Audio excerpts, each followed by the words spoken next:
Hello friends, super magic રસોઈમાં મિત્રો હું આપનું સ્વાગત કરું છું। આજે હું આપણે બટેટા વડાની રેસીપી તમારી સાથે શેર કરું છું।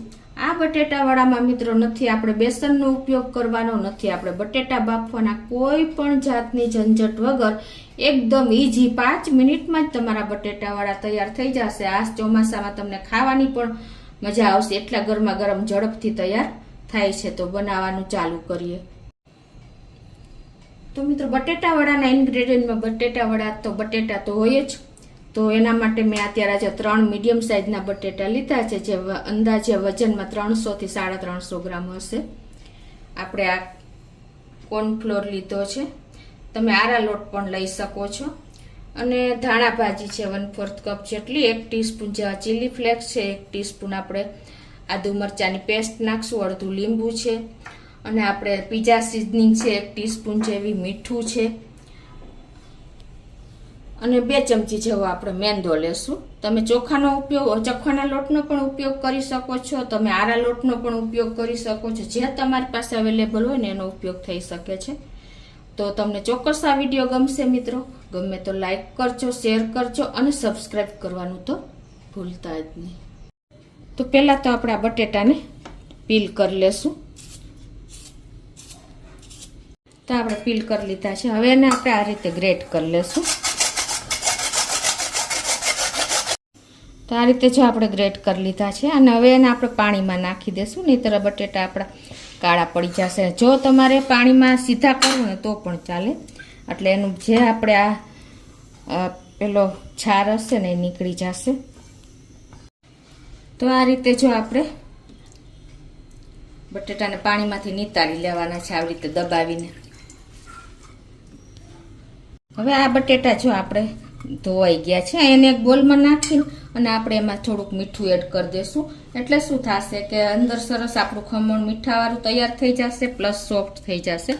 તો આપણે આમાં અડધી ટીસ્પૂન જેવું મીઠું નાખીને અને આ રીતે આપણે મિક્સ કરી લેશું, અને એને 5 મિનિટ આ રીતે રહેવા દેશું। તો જો 5 મિનિટ થઈ ગઈ છે, અને આપણે આને હવે પાણી જે થયું હોય ને એ આપણે જો આ રીતે પાણી છૂટું પડી ગયું છે, તો એને આ રીતે આપણે નીચોવી અને લઈ લેવાનું છે। જરા પણ મોઇસ્ચર જેટલું બને એટલું આપણે ઓછું કરવાનું છે, એટલે આ રીતે આપણે એને પ્રેસ કરી અને ખમણીમાં નાખતા જશું, એટલે જે કાંઈ થોડું ઘણું હશે ને એ પણ નીકળી જશે। હવે મિત્રો જે આપણે મીઠામાંથી નિતારીને જે પ્રેસ કરીને ખમણ લીધું છે ને એમાં હવે આપણે બધા મસાલા કરી લેશું। જો આ આપણે એકદમ ડ્રાય થઈ ગયું છે આ ખમણ, તો અત્યારે તો હું 4 ચમચી આપણે આરા લોટ લેશું। તમારે જે એટલું મોઇસ્ચર હોય ને એ પ્રમાણે તમારે વધઘટ થઈ શકે છે, અત્યારે હું 4 ચમચી નાખું છું। અને આપણે જો તમારે ફરાળમાં જ ખાવા હોય ને તો તમારે આરા લોટ વધારે નાખી દેવાનો, અને અત્યારે હું 2 ચમચી જેવો મેંદો નાખું છું, અને આપણે 1 ટીસ્પૂન જેવા ચીલી ફ્લેક્સ નાખી દેશું। તમારે વધઘટ કરી શકો છો તમારા ટેસ્ટ એકોર્ડિંગ, અને 1 ટીસ્પૂન જેવી આપણે આદુ મરચાની પેસ્ટ નાખી દેશું, અને આપણે 1 ટીસ્પૂન જેવો પીઝા સીઝનિંગ પણ નાખી દેશું। જો તમારે મરી નાખવા હોય ને તો પણ મરીનો પાવડર આમાં નાખી શકો છો, એટલે એકદમ સરસ ટેસ્ટ આવશે। અને આપણે 1/4 કપ જેવી ધાણા ભાજીને પણ તમારે ડ્રાય કરીને લેવાની। એનું રીઝન એ છે કે આપણે આમાં જેટલું મોઇસ્ચર બને એટલું ઓછું કરવાનું છે, એટલે આપણે લોટનો ઉપયોગ ઓછો કરવો પડે। અને હવે ટેસ્ટ એકોર્ડિંગ આપણે અડધું લીંબુ નાખી દેશું। જો તમારે લીંબુ ન નાખવું હોય ને તો તમે આમચૂર પાવડર નાખશો ને તો પણ બેસ્ટ છે।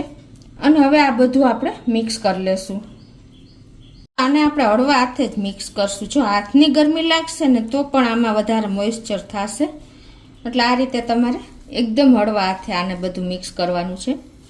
આને આપણે બોલ વાળી લેશું, જો આ રીતે તમે નાની સાઈઝના કે મોટી સાઈઝના અનુકૂળ હોય એ પ્રમાણે તમે તૈયાર કરી શકો છો।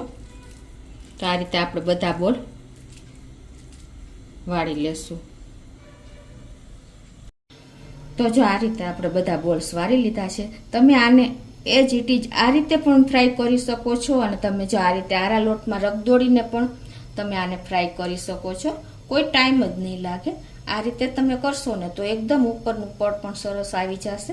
તો આપણે અત્યારે આરા લોટમાં રગદોળી દઈએ. આ રીતે એક એક બોલ તૈયાર કરી ને આપણે સાઈડમાં મૂકતા જાશું. આ રીતે જો આપણે આરા લોટમાં રગદોળી લીધા છે અને આ બાજુ આપણે તેલ પણ ગરમ કરવા મૂકી દીધું છે. તો આપણું તેલ પણ ગરમ થઈ ગયું છે. અત્યારે ગેસની ફ્લેમ સ્લો ટુ મીડિયમ રાખશું, કેમ કે જો ફૂલ તાપે તળશું તો આપણે એકદમ અંદરથી કાચા રહેશે અને ઉપરથી વધારે ગોલ્ડન થઈ જશે. તો આ રીતે આપણે એક પછી એક પીસ મૂકતા જશું. તેલમાં આવે એટલે આપણે મૂકી દેશું.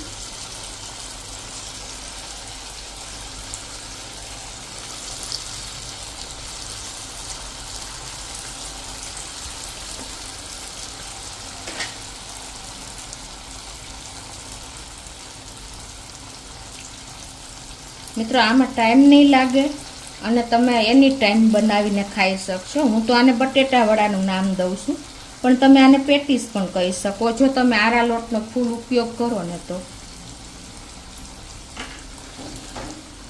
આ રીતે આપણે એને સેજ ટર્ન કરી લેશું, કેમ કે થોડીક વાર એકાબીજાને ચોટી ન જાય. હવે આને આપણે સ્લો ટુ મીડિયમ ફ્લેમ ઉપર જ 1 થી 2 મિનિટ આ રીતે જ થવા દેશું. તો આ રીતે જો આપણે સ્લો ટુ મીડિયમ ફ્લેમ ઉપર 3 થી 4 મિનિટ થઈ છે, કેમ કે એટલે તો જ અંદરથી આપણે કૂક થશે. તો હવે એને આપણે બહાર લઈ લેશું. રેડી જ થઈ ગયા છે, લાઇટ એવા ગોલ્ડન બ્રાઉન છો.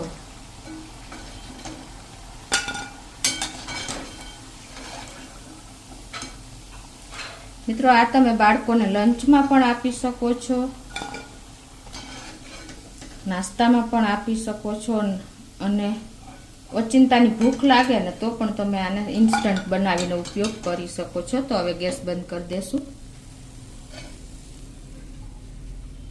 મિત્રો જો આપણા એકદમ બટેટા વડા રેડી થઈ ગયા છે. ગરમ છે એટલે તમને બતાવવામાં પણ પ્રોબ્લેમ થશે. જો છે ને મિત્રો, સ્ટીમ પણ નીકળે છે. તો આને તમે ગ્રીન ચટણી સાથે સર્વ કરી શકો છો અને ઇન્સ્ટન્ટ તમે આ રીતે બનાવી શકો છો.